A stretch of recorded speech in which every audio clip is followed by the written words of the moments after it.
What's up, guys?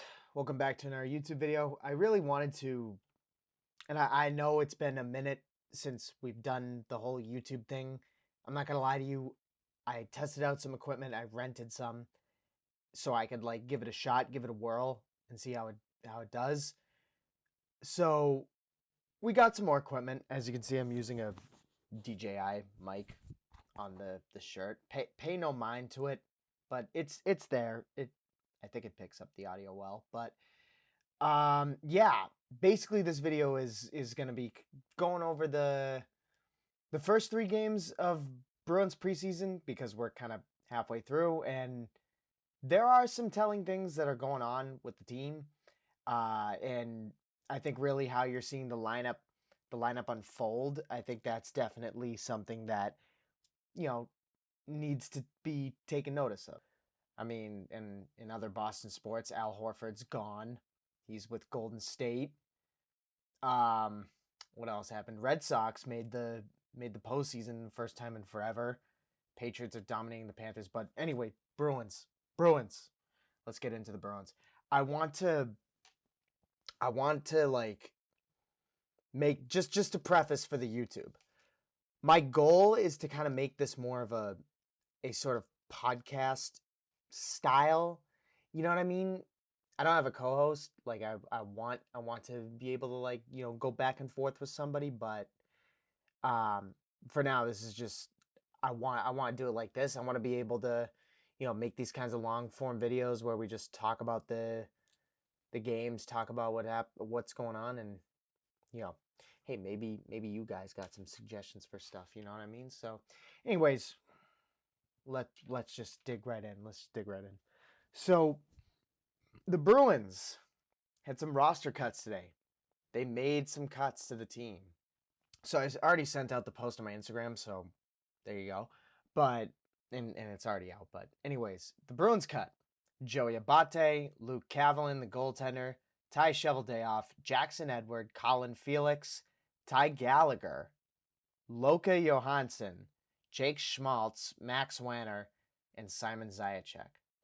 So 2 goalies have been cut, a bunch of defensemen, but notably what I see out of this is that a lot of forwards are still eligible, and are still in the hunt for, should I say, NHL roster spots. And there are some that are probably, higher than others in terms of players on the bubble, but I'm going to put up a photo from Ty Anderson. He tweeted out, like, who's left and who doesn't require waivers for an AHL assignment. But one of the big debates going on right now is, should the Bruins carry 3 goaltenders heading into the NHL season? Because right now, the way I'd say the Bruins goaltending carousel is right now, Swayman's 1.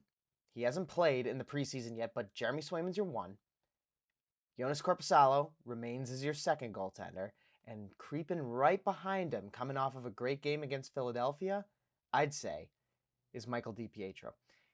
Zajac and Cavalin being sent down, that makes it clearly obvious as to, who's the 1, 2, and 3. But a lot of Bruins fans now should be asking themselves, are we going to see a close, tight battle for the backup spot in these next 3 preseason games? And I think the answer would obviously be yes. But the one thing that brings this discussion up is the fact that DiPietro signed a 2-year deal, would have to pass through waivers before being assigned to the Providence Bruins.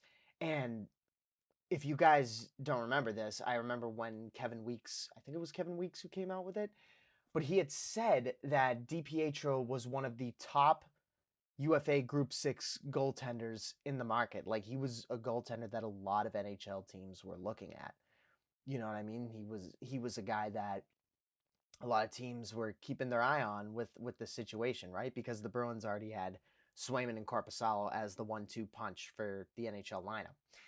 But now the question begs, do you go with 3 to start the season? Because you don't want to lose a goaltender like DiPietro. He's 26, and if things work out within those 2 years where he's getting paid I want to say it's under $1 million for those 2 years. If things work out or something turns sideways with one of the goaltenders and you can plug in deep, I'm not saying it would happen, but this is a hypothetical with Michael DiPietro. Say Michael DiPietro, turns out to what we think he could be at the NHL level, which is a decent, solid backup goaltender. You want that. You want somebody who can be able to step up and play to that role. You know what I'm saying? And this is not to just completely turn away a Jonas Korpisalo bounce back season. But what I'm saying is, if you send down DiPietro, he has to go through waivers and he's open for the rest of the NHL to claim him, which there are teams that would need a goalie. He's one of those guys that teams are keeping their eyes on with our goalie situation. I feel like at least. So, the question is, should they carry 3? Because you don't know how the Bruins season is going to turn out, and we'll get into this later based on how the preseason has been going. But you don't know. A lot of pundits are writing the Bruins off. If there is a year for the Boston Bruins where you want to try things out, where you want to give extended runs to certain players, and we'll get into this with the forward group, not so much the defense, but with the forward group.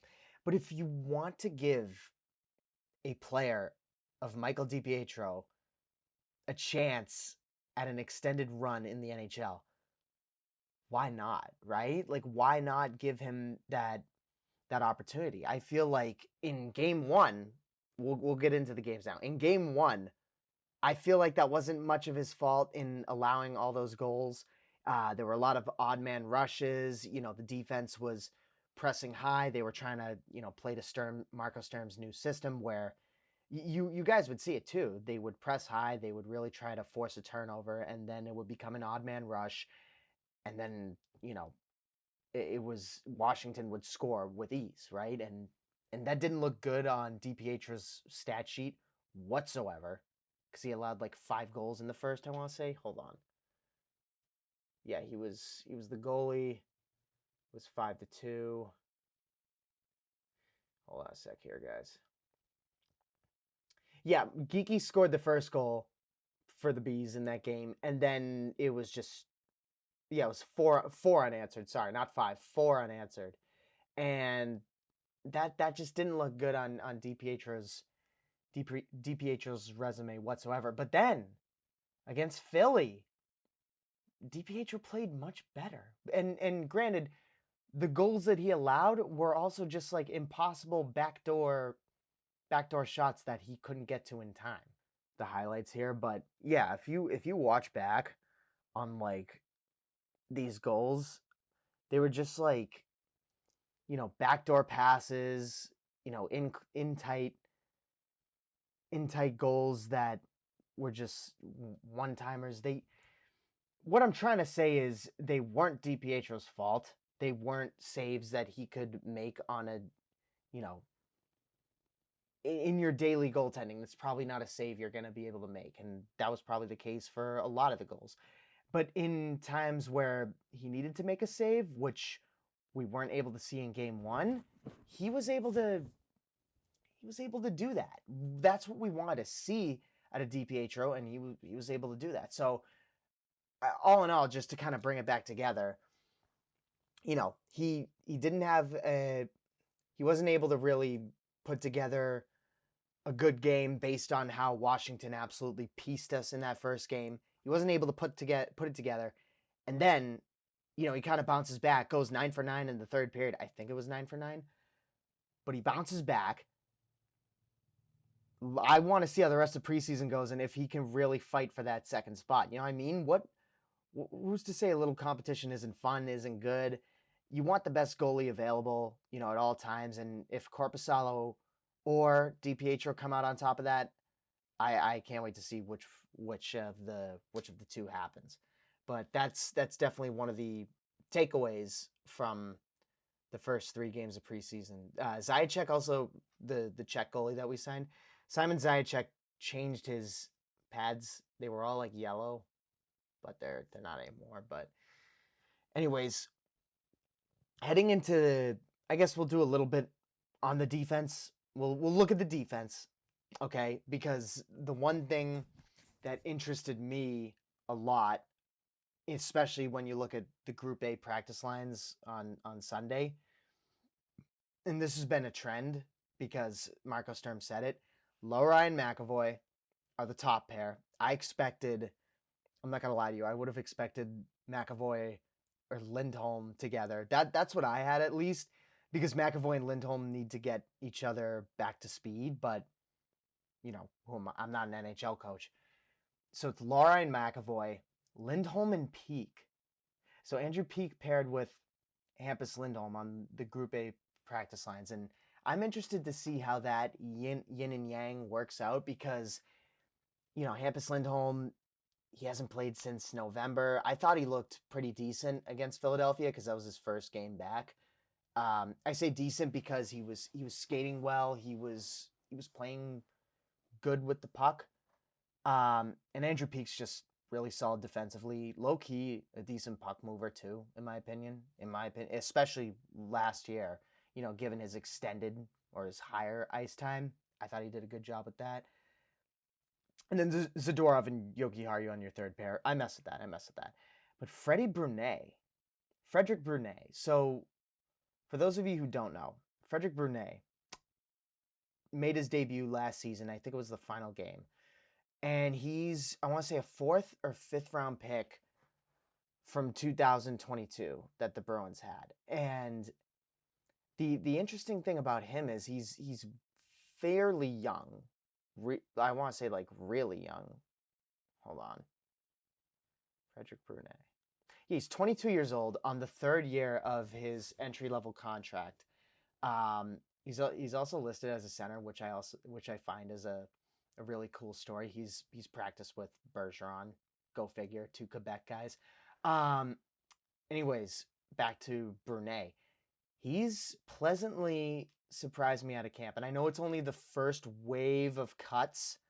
You know what I mean? So there are more that are going to follow and be sent down to Providence. But, I mean, considering Group A, to preface, Group A is basically like the NHL lineup at this point. Like it's obvious because when you get into the forward group, you'll see what I'm saying. You'll see what I'm saying with the lines. It's pretty obvious that this is what Sturm is envisioning for opening night. But to see Frederic Brunet, I'm gonna need somebody to clarify with me on that. To see Brunet with Jordan Harris, like Jordan Harris is easily the guy that we brought in to be the 7th defenseman. Like you lost oh my god, why am I blanking on his name? Parker Wotherspoon. You lost Parker Wotherspoon to Pittsburgh. I think that's where he signed. And you needed that 7th D, that solid defensive presence to just plug in anywhere. Jordan Harris is easily that guy. He's been on Group A, I want to say as long as I've been looking at the lines. But he was locked, nonetheless, he was locked into that position. He was locked in as your 7th D. Nobody else was probably taking that. But to see Frederic Brunet as that, I don't want to say that 8th D, but that the guy who's paired next to him, I think more eyes should be looking at that and saying, whoa, not that he's ahead, not to say like, oh, he's ahead of schedule, but a later round pick from 2022, 22 years old on the final year of your entry-level contract, that turns my head a little. I'm happy for Brunet because he's a guy that I've been keeping tabs on when I watch down in Providence, and I'm like this guy's something. This guy's something. He's the word I would use to describe Brunet is solid. He's just solid. Like you need a guy like that. I'm trying to look at his stats too, just to here. Yeah, Puckpedia profile. Shout out Puckpedia, which is what we will be using on most of these. Yeah, so in the 3rd year of that entry-level contract, 25 points in 69 games in the AHL last year. Nice. So, he's a 5th round pick, not a 4th. Sorry.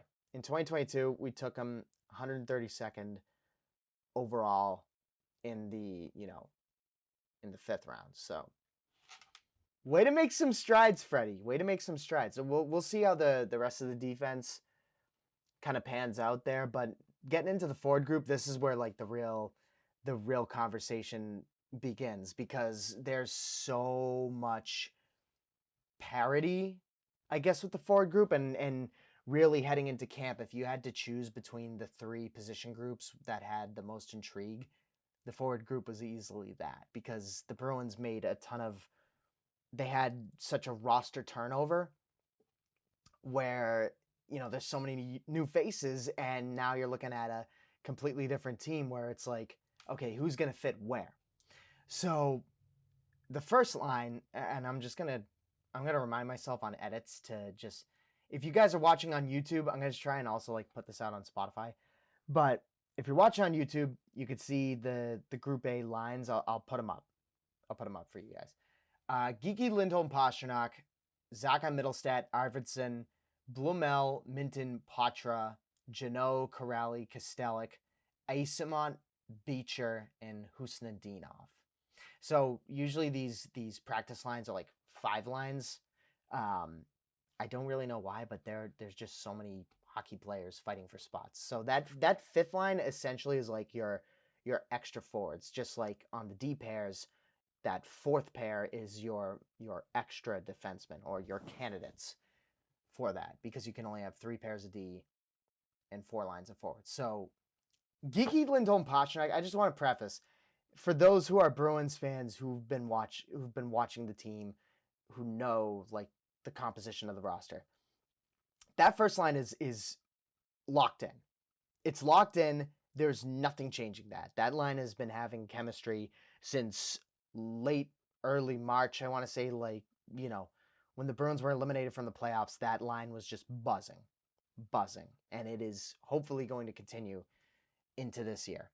Zaka, Middlestat, Arvidsson was not the case from Marco Sturm at the beginning of camp. Zaka was originally being placed into center, and let's be honest here, guys, with the lines, they could change all year.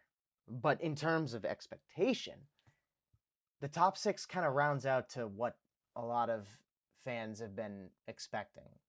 You know, and when you look at Zach on the left wing, Middlestat is that playmaker down the middle, Arvidsson on the right for experience, you know, and good transition.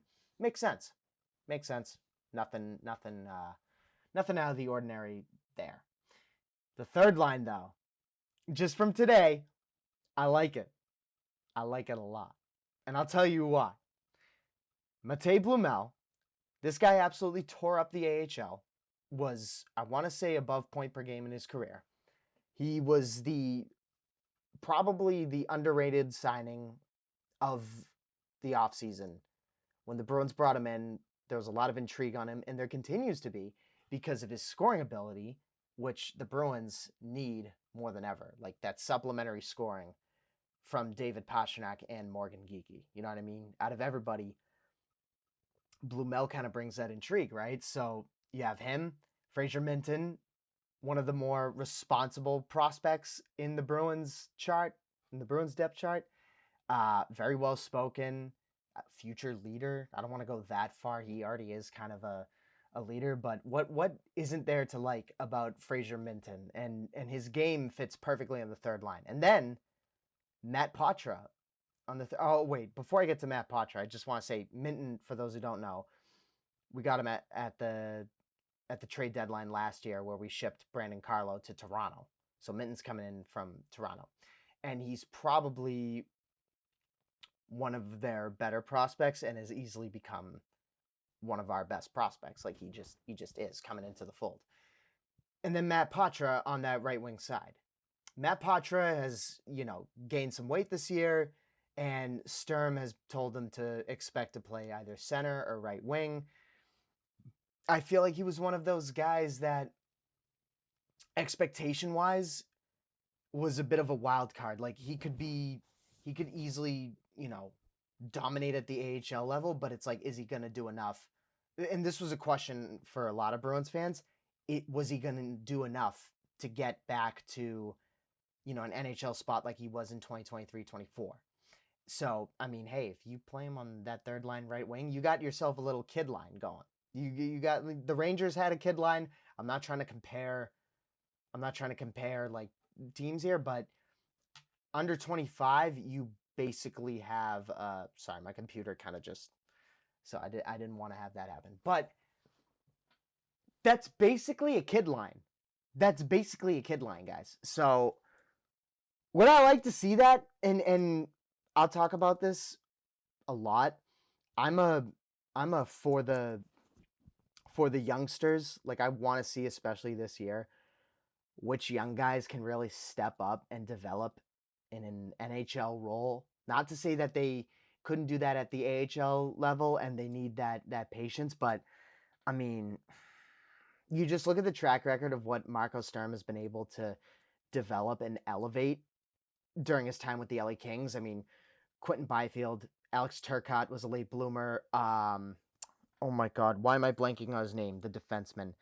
I can't think of his name, but I'll get back to that. He has a track record of developing Kings players into a.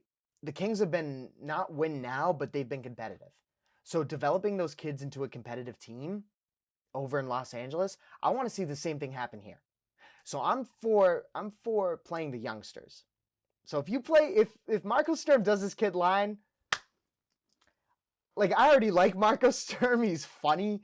You guys need to watch his press conferences. He's an absolute legend. Like the way he carries himself, like he can go from like laughing and being funny, and then he's very serious. But no, you play a kid line, I will defend Marco Sturm forever. Like that's something that I think all of us Bruins fans want to see, and even with those three that I just mentioned in Blumel, Minton, and Patra, I think those three are like the ones we want to see elevate to the next level of what they have. And then Zdeno Chara, Kestelik on the fourth line. I mean, that's just, yeah. Good luck when those three are out there. That might be the best fourth line in the National Hockey League. Debate a wall. Like that's just insane right there, those three. So I like that. I like that trio. And even then, like a lot of you are like, because I know Mikey Eyssimont is leading the Bruins in scoring right now. He had that great game against the Rangers where he was just dominant, right? Even with Eyssimont as like a rotating plug-in, these aren't final.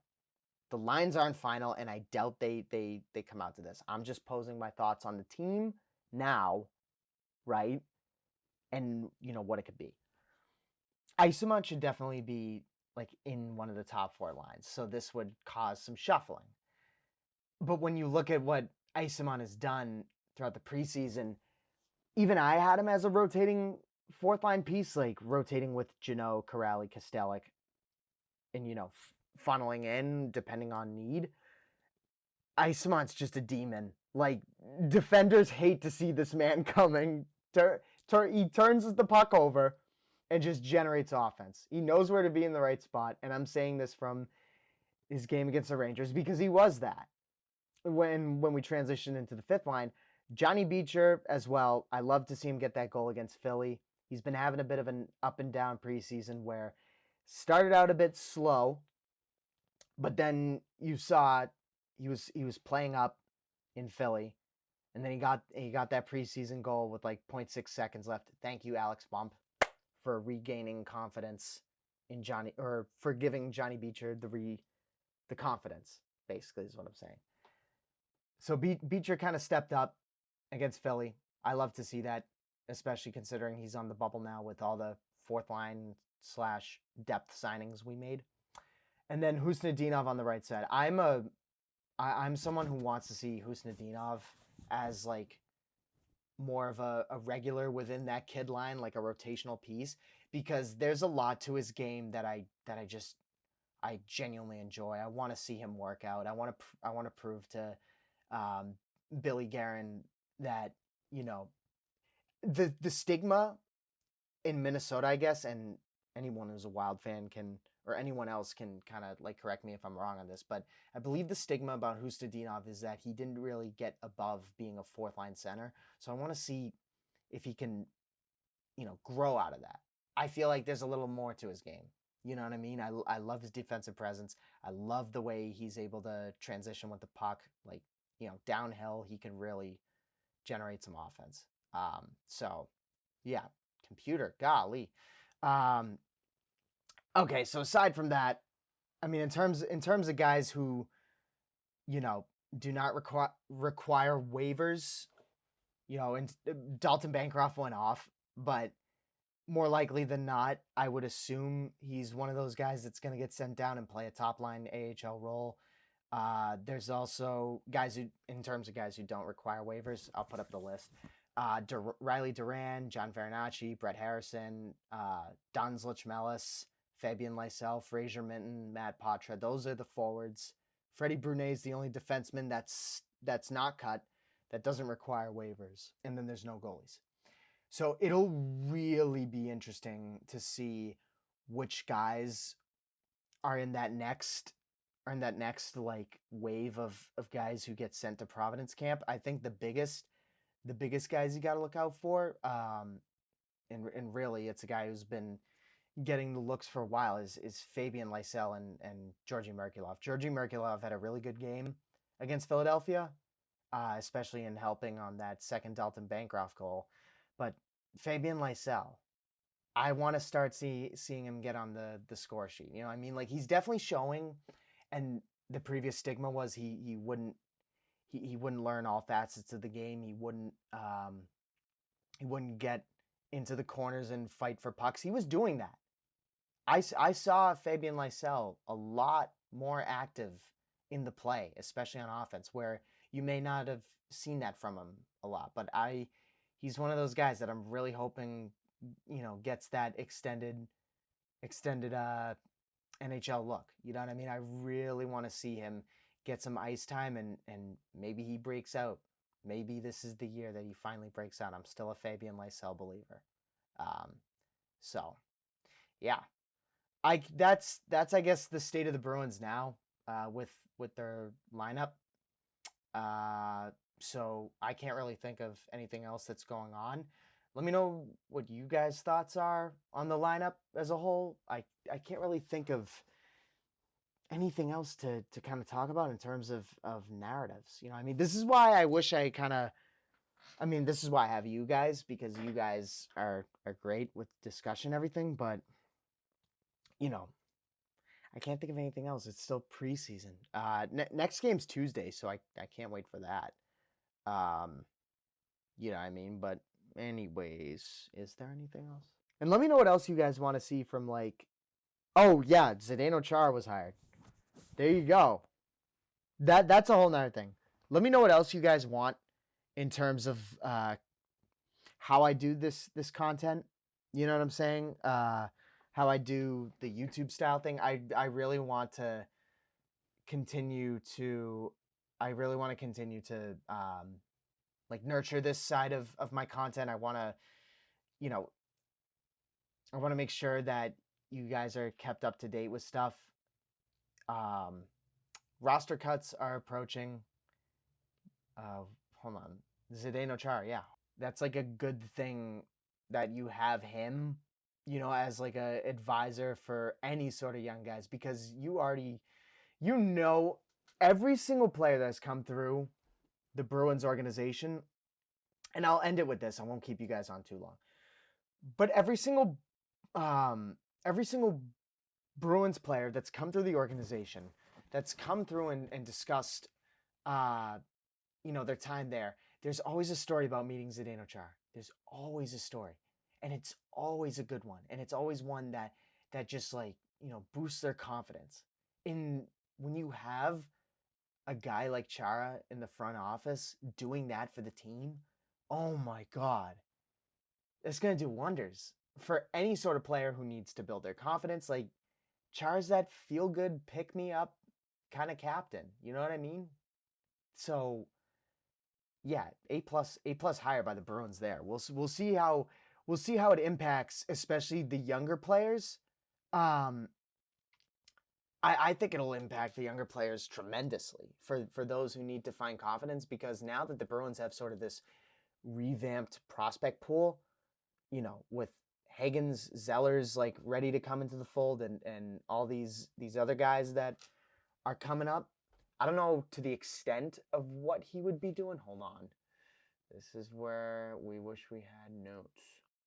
Chara's okay, yeah, we'll read Chara's responsibilities to pertain to my point here.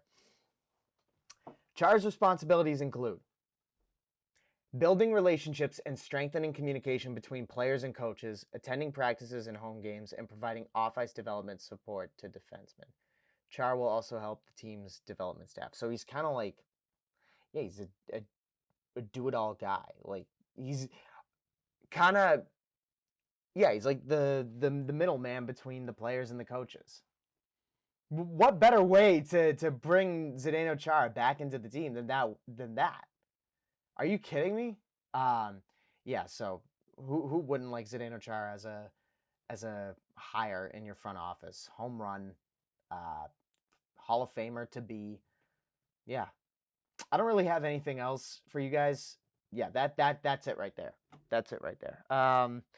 Preseason's still young. There's still a lot to figure out with the team, but I can't wait to see how it all unfolds. Let me know what you guys thought of this sort of podcast, YouTube style of video, but I'm hoping that this is something that I can do more consistently as the season ramps up, because I really want to do this for you guys. So anyways, thank you guys so much for watching, listening, and yeah, I'll see you guys in the next video, whenever that is. Hopefully it is sooner than the threshold between July and now. So thanks, guys.